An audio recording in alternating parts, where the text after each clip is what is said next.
Okay, well, now it gives me great pleasure to introduce to you all our judges for these awards. We have with us Mr. Gianfranco Casati, who is the Group Chief Executive at Accenture, and also Mr.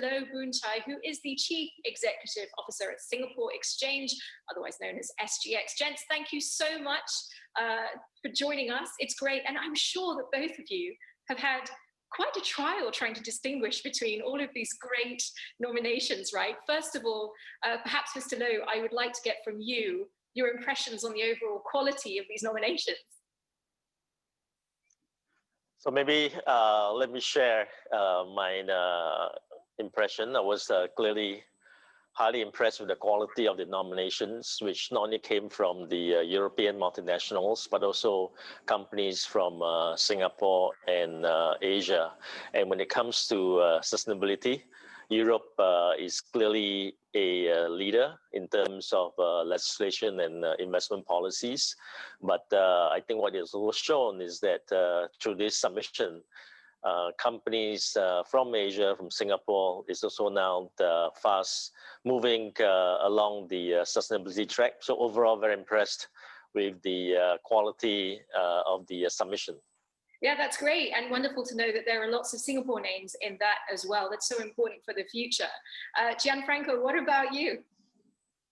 Well, I can only echo what has been said, because the quality was incredibly good. In a sense, I mean, I wouldn't say surprisingly good, but we ask a lot to these companies in terms of preparing material, and the way they reacted, the response has been extremely positive from all of them, whether we're Europeans or whether we're Singaporeans. There has been a lot of excitement and desire to be an active part of the initiative. And what I like in particular is that they covered a very wide spectrum, from using technology to improve their quality of processes and products, to very formal governance models, and ultimately also the fact that they have launched a transformation within the companies themselves in terms of creating a culture of sustainability, which is the best way to think that this is going to be durable over a long period of time. Yeah, you were alluding there to the idea that you may have grilled some of these companies quite closely. What were some of the behind the scenes moments? What are some of the things that you were very specific about asking? Well, as you can imagine, we ask for some documentation in order for us to assess the progress that was made in certain areas. And a few times we said, not good enough, can you? and you know, it has been very positive that the dialogue was good throughout the entire process. And we ended up with a very strong quality of the debate, the content, and I have to say that the judges found the work relatively easy in terms of quality of the content, very difficult because all companies had exceptionally well prepared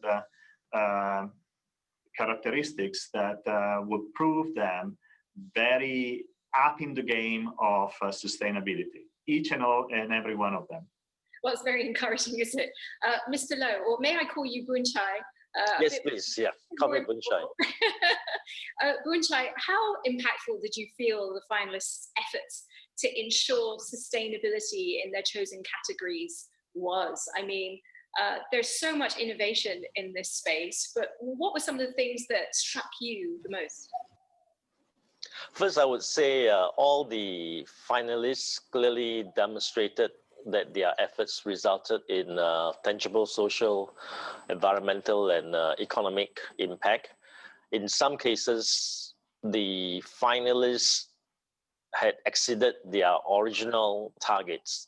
So for example, ING expects to outperform their 2020 climate commitments.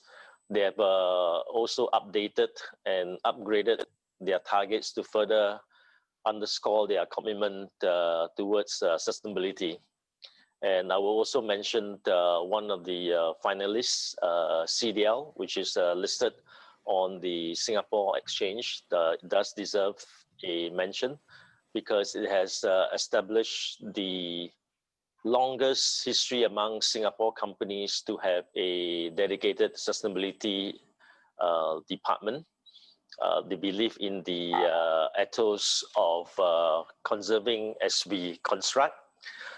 And in the agri sector, I was impressed with Yara because they've taken the lead in developing digital learning tools for precision farming. And then not to forget also Schneider Electric, which clearly is committed to sustainability, and that extends through their entire ecosystem. So I think all this will have lasting, tangible impact. Yeah, for sure. There are a few sectors that you've singled out there, actually. And with that, let's just extend a little bit. Was there any area of sustainability where you saw the greatest progress? Well, I think in the case of ING, to have exceeded their commitments that early, and then to also double, triple their targets going forward, I think that's clearly very commendable. And also in ESG sustainability, ecosystem building is important, adoption is important. And I think the example shown by Schneider Electric clearly shows that if you take the effort, the time, and perseverance, you can always develop an ecosystem that goes with you. Yeah, that's right. Gianfranco, let's pick up the same question with you. You know, often here in Singapore, we talk about how rapidly progress is being made to more sustainable practice. It is a very important goal now. It's very much a priority. Gianfranco, the same for you, really. Which area in terms of sustainability did you feel was making the most progress, judging by what you saw in these awards? Sure. I would refer to the broad spectrum of sectors, more than referring to one sector specifically. There are several categories that we've gone through. So, in example, we expected to see substantial attention and progress in sectors like chemicals or production, manufacturing sectors, where this theme of sustainability started long ago and now is accelerating. But what was impressive was also to see how much progress has been made in other sectors like financial services, in example, or the agribusiness. I mean, really a very wide spectrum, because when you think about reducing carbon footprint, the solutions for the agricultural sector are very different from sectors that are led by information technology. And yet, companies in information technology, with the idea of using data centers that have zero net emissions, is something that says how pervasive the notion of sustainability has become across all sectors. And this is probably a big takeaway from this experience. Oh yeah, that's definitely, and a very positive one as well, as we see that broad-based understanding of the change, the shift that needs to happen in what we call the decade of delivery. Okay, well, just finally, I wanted to ask both of you gents. Boon, Chye, let's begin with you. How did it feel being a judge? Truly an honor, and I'm very glad I had the opportunity to participate in this. Truly also a learning experience for me too, learning from the best in each of the categories. What would you say was your biggest lesson then? Well, I think what I also found looking through the various submission is that actually there is indeed progress, because sustainability is actually no longer just a side project for companies, and clearly it came through in the submission, because it is an important part of their strategies, their models, and risk management practices. So that's clearly something that I took away from, and clearly would also learn from it. Excellent. Okay, Gianfranco, how about you? How did it feel being a judge? Needless to say, a privilege, extremely positive, and very inspiring, because in addition to what we saw as being implemented already, the amount of investments that go into building more sustainable solutions, processes, and entire businesses, or the fact that many of these companies have their own funds to invest into startups that are aimed at making production or providing services in a completely green environment is quite telling. Is quite promising. But the single point that I want to go back to is the fact that each and every one of these companies came across like the entire employee base, their entire employee base is involved in these programs. And so there is not only the immediate impact in terms of sustainability, but there is also a cultural shift that these companies have achieved and are achieving, which I think is it's been a great example to think about and to learn from, as we said. Yeah, that's right. Absolutely, finally. And, you know, look, we're all people who have families, and we all have a vested interest in the future. Just from a personal point of view, you were inspired? Are you hopeful about this coming decade, Gianfranco? I am. The decade will come, and starting with a big challenge that we are dealing with as we speak.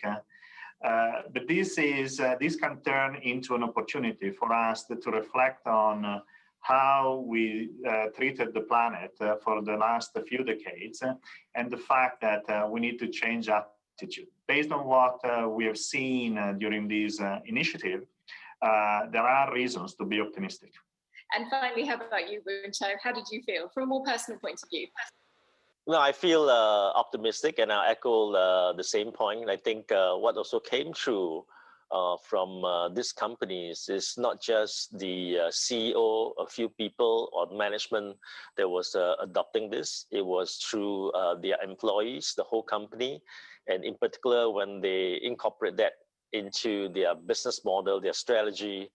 I think that makes us, or at least for me personally too, feeling optimistic that I think in the years ahead, we'll all be headed towards a better environment. Well, that's a great note to finish on. Gents, thank you both for sparing the time. Gianfranco Casati, the Group Chief Executive at Accenture, and Mr. Boon, who is, of course, CEO at Singapore Exchange. Thank you both. Thank you. Thank you.